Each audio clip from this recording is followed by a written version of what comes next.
Hello student, आज के इस वीडियो में आपका स्वागत है। आज जो है हम लोग क्लास 10 का जो केमिस्ट्री है आपका पार्ट 1 रासायनिक अभिक्रिया एवं समीकरण, उस अध्याय को जो है हम लोग जानेंगे और समझेंगे कि क्या क्या नोट्स जो है हम लोग को पढ़ना होता है। ये जो है आपका दिया हुआ है, ठीक है।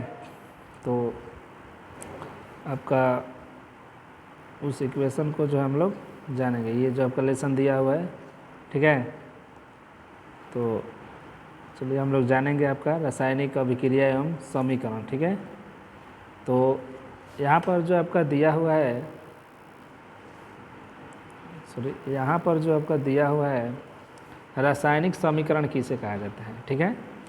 तो रासायनिक समीकरण उसे कहा जाता है कि किसी रासायनिक अभिक्रिया को अभिकारकों एवं उत्पादों के प्रतीकों एवं रासायनिक सूत्रों का प्रयोग करके प्रदर्शित किया जाता है, तो उसे रासायनिक समीकरण कहा जाता है, ठीक है।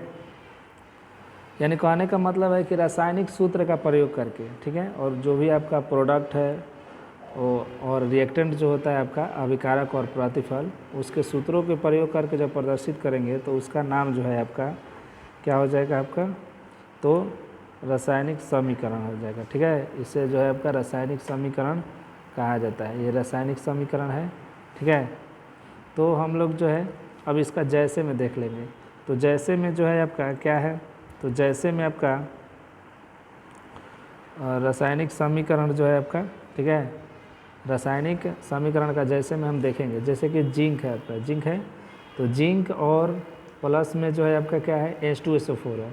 तो जिंक H2SO4 से जब रिएक्शन करेगा तो आपका ZnSO4 जिंक सल्फेट बना देगा और H2 जो गैस है आपका बाहर निकाल देगा। ये देखिए आपका H2 गैस बाहर निकला हुआ है, ठीक है। आप H2 गैस को जो इस तरह से एरो तीर जो आपको दिया जाता है, इस तरह से एरो तीर जो है आपका देकर उसका क्या कर देंगे, हम सूचित करते हैं, ठीक है।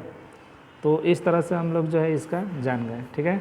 अब यहाँ पर अभिकारक किसे कहा जाता है, तो अभिकारक जो है इंग्लिश में इसको क्या बोला जाता है, रिएक्टेंट बोला जाता है। तो रिएक्टेंट क्या है, तो ऐसे पदार्थ जो रासायनिक अभिक्रिया में भाग लेते हैं उसे क्या कहा जाता है, अभिकारक कहते हैं, ठीक है।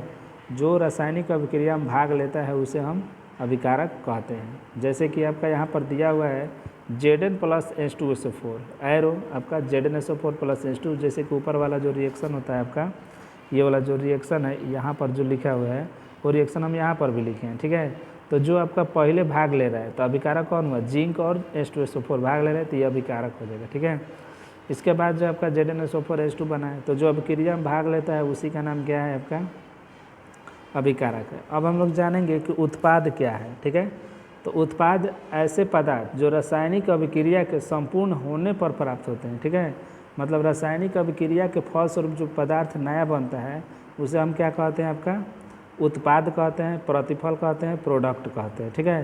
तो इसमें देखिए क्या है, जैसे कि जिंक है, यहाँ पर जिंक दिया हुआ है, H2SO4 से रिएक्शन करेगा आपका तो क्या बना देगा, तो आपका ZnSO4 प्लस H2 मतलब उत्पाद बना देगा, ठीक है। तो इसी का नाम क्या है आपका, उत्पाद है, ठीक है। चलिए अब हम लोग जो है आगे देखेंगे। तो आगे क्या है आपका, संतुलित रासायनिक समीकरण, ठीक है। संतुलित रासायनिक समीकरण जो है आपका किसे कहा जाता है, ठीक है। क्योंकि रासायनिक समीकरण जो है दो प्रकार का होता है, एक होता है संतुलित रासायनिक समीकरण, एक होता है असंतुलित रासायनिक समीकरण। तो हम लोग जो है संतुलित रासायनिक समीकरण के बारे में जानेंगे। तो कह रहे हैं कि वह रासायनिक समीकरण जिसमें विभिन्न तत्वों के परमाणुओं की संख्या, देखिए क्या कर रहा है कि वह रासायनिक समीकरण जिसमें विभिन्न तत्वों के परमाणुओं की संख्या अभिकारक एवं उत्पाद दोनों पदों में समान होता है, ठीक है, दोनों पक्षों में जो आपका समान होता है, संतुलित रासायनिक समीकरण कहलाता है। जैसे में यहाँ पर दिया हुआ है आपका, यहाँ पर देखेंगे हम कि Fe प्लस 4H2O है, रिएक्शन करने के बाद Fe3O4 बना दिया, 4H2 कर दिया, ठीक है। मतलब यहाँ पर संतुलित किया गया है, ठीक है। यहाँ पर जो है 3Fe, यहाँ पर 3Fe है तो 3Fe3 था तो आपको 3 लगा के दिया गया है, तो 3 इधर हो गया, आप 4 से इधर गुणा कर दें तो ये 8 हो जाएगा, ये भी 8 हो जाएगा, ठीक है। तो इस तरह से हम लोग जो है क्या करेंगे, इसको जान लेंगे, ठीक है। चलिए अगले इसी में क्या है आपका, कह रहा है कि देखिए आपको क्या कर रहा है, आपको जो है कह रहा है कि 2H2 plus O2 arrow 2H2, ठीक है। तो यहाँ पर देखिए सबसे पहले क्या होता है, सबसे पहले जो है आपको H2 जो है आपको लिया जाता है, H2 प्लस O2, ठीक है, और एरो दे के हम क्या कर देंगे, H2O बना देते हैं, ठीक है। तो जब H2O बना दिए हम, तो यहाँ पर क्या होता है, संतुलित करना पड़ता है, ठीक है। जैसे कि यहाँ पर क्या है, देखिए इधर ऑक्सीजन 1 है, इधर ऑक्सीजन 2 है, तो यहाँ पे हम 2 से गुणा कर देंगे, तो 2 से गुणा करेंगे तो ऑक्सीजन 2 हो जाएगा, लेकिन हाइड्रोजन 4 हो गया, तो हम क्या करेंगे, यहाँ पर 2 से गुणा कर देंगे, तो ये मेरा क्या हो जाएगा, आपका संतुलित हो गया, ठीक है। तो इस तरह से जो है हमारा क्या हो जाएगा, ये आपका संतुलित समीकरण जो है आपका बन जाता है, ठीक है। चलिए आगे जो है हम लोग जानेंगे, ठीक है। चलिए इतना हो गया आपका। अब इसके बाद जो है आगे क्या हम लोग जानेंगे, देखिए यहाँ पर जो है आपको आ गया है कि रासायनिक अभिक्रियाओं के प्रकार, ठीक है। रासायनिक अभिक्रियाओं के प्रकार मतलब रासायनिक अभिक्रिया जो है कितने प्रकार के होते हैं। तो रासायनिक अभिक्रियाएं जो है निम्नलिखित प्रकार की होती हैं। इसको पहला जो दिया है आपका कह रहा है कि संयोजन अभिक्रिया या संयुग्मन अभिक्रिया या योगात्मक अभिक्रिया, ठीक है। दूसरा नंबर में दिया है आपका कि वियोजन अभिक्रिया या अपघटन अभिक्रिया। तीसरा का दिया है उष्माक्षेपीय अभिक्रिया। चौथा उष्माशोषी अभिक्रिया। पाँचवा विस्थापन अभिक्रिया। छठवां द्विविस्थापन अभिक्रिया। सातवां उपचयन अभिक्रिया या ऑक्सीकरण अभिक्रिया। और 8 नंबर में अपचयन अभिक्रिया दिया हुआ है। 9 नंबर में रेडॉक्स अभिक्रिया दिया है, उपचयन या अपचयन अभिक्रिया जिसको बोला जाता है, ठीक है। तो इस सभी अभिक्रियाओं को जो है हम लोग जानेंगे कि किसे क्या कहा जाता है, ठीक है। चलिए अब आगे जो है हम लोग देखेंगे। इसमें आगे जो है आपका क्या दिया हुआ है, संयोजन अभिक्रिया दिया हुआ है, ठीक है। तो संयोजन अभिक्रिया जो है आपका किसे कहते हैं, तो संयोजन अभिक्रिया जो है आपका